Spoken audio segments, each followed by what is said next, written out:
Ja, hallo julle, ek is Dani Slabbert, 'n regeneratiewe boer in die Rydsdistrik, ook deel van die Riemland Studiegroep. En dan het ons nou hierdie opwindende kongres wat ons nou vir die 9de jaar aanbied in samewerking met Landbou Weekblad.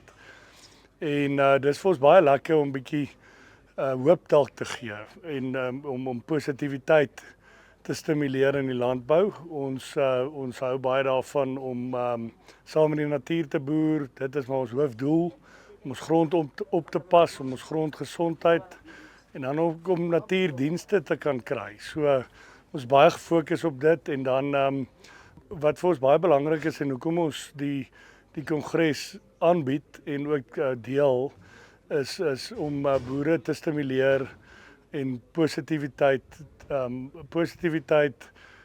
volhoubaarheid en by mense te stimuleer en om hulle dalk te help om idees uit te ruil. En wat vir ons baie belangrik is ook, soos julle weet, is hier baie jong mense ook. En dis baie naby aan ons hart, want dit is ons toekomsboere. Ons weet in landbou is daar baie uitdagings. En uitdagings stimuleer idees en uitdagings stimuleer verandering. So ons hart is om volhoubare toekoms vir boere daar te stel, om ons belangrike hulpbron, soos ek altyd sê, die grond te beskerm, op te pas en 'n nalatenskap daar te laat. So as ons grond sien as ons belangrikste hulpbron, waaruit alles uitkom, dan is dit vir ons belangrik om dit dan nou saam met die natuur te doen.